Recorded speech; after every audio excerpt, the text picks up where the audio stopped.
News headlines scream of troop buildups and escalating tensions. Whispers circulate in diplomatic circles about a potential flashpoint.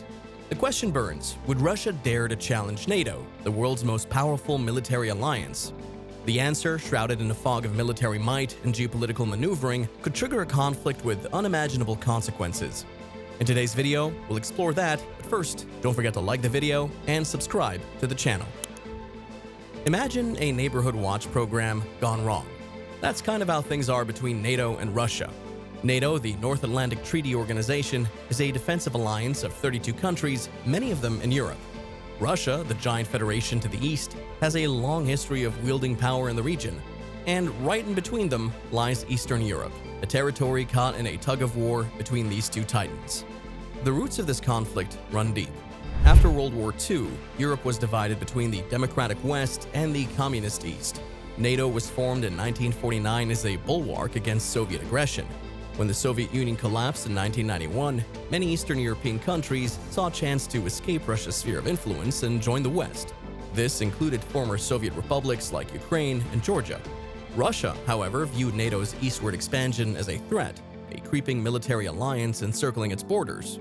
This simmering tension reached a boiling point in 2008 when Georgia, eager to join NATO, tried to reclaim a breakaway province supported by Russia. A brief war ensued, raising alarm bells in the West. Fast forward to 2014, Ukraine's pro-Russian president was ousted by a popular uprising. Russia responded by annexing Crimea, the Ukrainian peninsula with a majority Russian population. This brazen land grab sent shockwaves through Europe and the world. It was a stark reminder of Russia's willingness to use military force to protect its interests. The conflict in Ukraine didn't stop there. Russia began backing separatists in eastern Ukraine, sparking a bloody civil war that continues today. NATO responded by bolstering its defenses in Eastern Europe, deploying troops and equipment to countries bordering Russia. This, in turn, fueled Russian paranoia about NATO's intentions. The war in Ukraine also ushered in a new era of cyber attacks. Both sides have been accused of launching digital assaults to disrupt critical infrastructure and sow discord. It's a shadowy battlefield, but it contributes significantly to the atmosphere of mistrust. In 2021, tensions escalated further when Russia amassed a large number of troops near the Ukrainian border. Fears of a full-scale invasion gripped the region. While Russia eventually pulled back its forces, the crisis highlighted the fragility of the situation. Then came 2022, and the unthinkable happened. Russia launched a full-blown invasion of Ukraine, shattering the fragile peace in Europe. The world watched in horror as missiles rained down on Ukrainian cities and millions fled their homes. This blatant aggression forced NATO's hand. The alliance supplied Ukraine with weapons and intelligence, crippling Russia's initial blitzkrieg. The war became a bloody stalemate, with heavy casualties on both sides. The specter of nuclear weapons also reared its ugly head. Russia has the world's largest nuclear arsenal, and President Putin has repeatedly hinted at his willingness to use them if NATO intervenes directly in Ukraine. This nuclear brinkmanship adds another terrifying layer to the conflict. Drone warfare has also become a grim feature of the fight. Both sides are using armed drones to carry out airstrikes, blurring the lines between combatants and civilians. The civilian toll in Ukraine has been devastating, with countless lives lost and cities reduced to rubble. The war in Ukraine has fundamentally changed the landscape of NATO-Russia relations. Trust is at an all-time low, and the risk of a wider conflict looms large. The future of Eastern Europe hangs in a balance, with millions caught in the crossfire of a geopolitical struggle that shows no signs of abating. However, now the Danish defense minister has issued a serious warning. He believes that Russia might attack a NATO country within 3 years. This warning is the latest and most serious one from a Western official concerning Russia's potential for conflict beyond its current war in Ukraine. Troels Lund Poulsen, Denmark's defense minister, along with counterparts from Sweden, the UK, Romania, Germany, and other countries, has raised concerns about Russia's increased defense spending and its potential for confrontation with NATO. This confrontation could test NATO's collective defense commitment known as Article 5. Poulsen stated to Jyllands-Posten, a Danish newspaper, it's possible that within 3 to 5 years, Russia may challenge Article 5 and NATO's unity. This was not NATO's assessment in 2023. It's new information that has come to light now. In recent weeks, European countries have increasingly warned that Russia could attempt to undermine NATO in the next decade. Many privately fear that a victory for Donald Trump in the upcoming US presidential elections could embolden Russia even more. The military leaders and government officials of Sweden, Germany, Estonia, and Romania have also expressed concerns that Russia could potentially attack NATO within the next 5 to 8 years. Meanwhile, Russia has revitalized its military industry and acquired weapons from countries like Iran and North Korea, while Kiev's Western allies have struggled to provide additional funding and increase arms production for Ukraine. Paulson emphasized there is genuine reason for concern. Russia's military production capacity has grown significantly. Russia now has the potential to launch attacks sooner than we anticipated.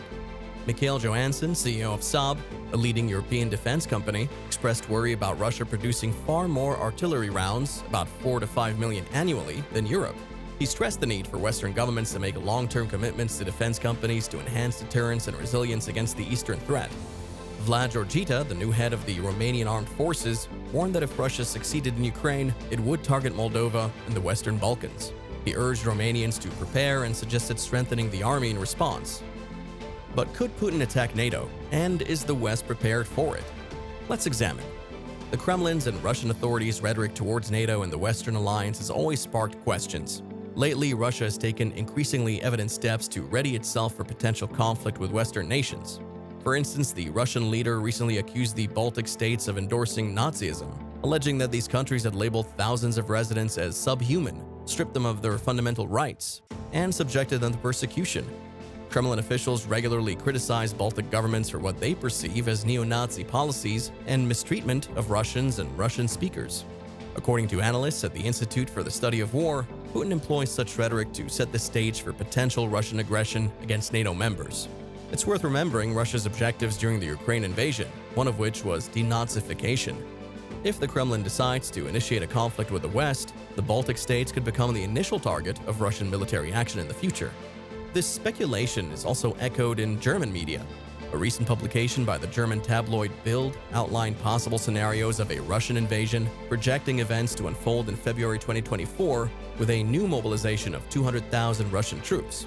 According to the German Defense Ministry scenario, this mobilization would be followed by a successful offensive in Ukraine by June.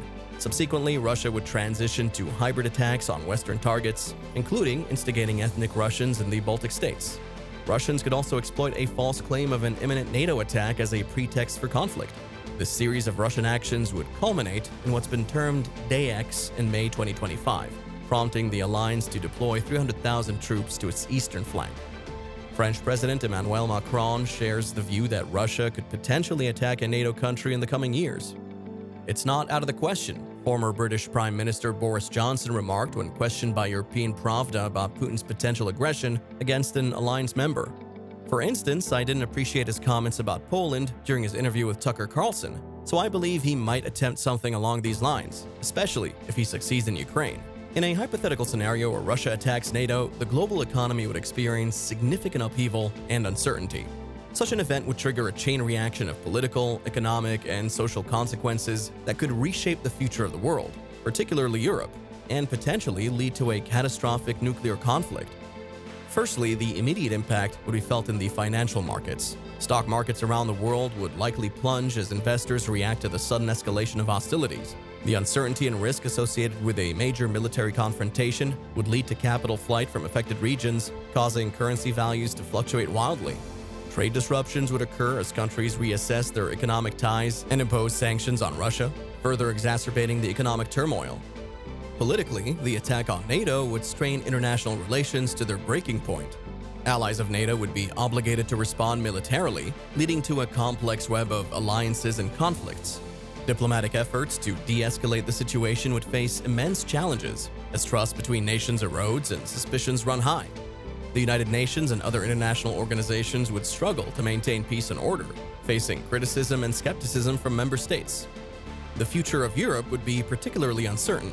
Eastern European countries, especially those bordering Russia, would bear the brunt of the military conflict. Refugees fleeing the war zone would strain neighboring countries' resources and test the European Union's unity and solidarity. Nationalist sentiments could rise in response to the crisis, leading to political fragmentation and social unrest within the EU. The specter of a nuclear catastrophe looms large in such a scenario. Russia's possession of a significant nuclear arsenal and NATO's own nuclear capabilities would introduce the terrifying possibility of a nuclear exchange. The doctrine of mutually assured destruction, while acting as a deterrent in the past, could be tested under the intense pressures of a full-scale war. In terms of global security, non-NATO countries would also be impacted. Regional powers like China and India would reassess their strategic positions, wary of being drawn into the conflict or becoming targets themselves. The Middle East, already a volatile region, could see increased instability as rival factions exploit the chaos for their own agendas. The aftermath of a Russian attack on NATO would be a world fundamentally altered. The geopolitical landscape would shift dramatically, with new alliances forming and old ones crumbling. The scars of war, both physical and psychological, would take generations to heal. International cooperation and diplomacy would be put to the ultimate test as humanity grapples with the consequences of such a catastrophic event. By that, we've reached the end of today's video. If you enjoyed it, don't forget to hit that like button and also subscribe to the channel for more content like this. Thanks for watching, and we'll see you in the next video.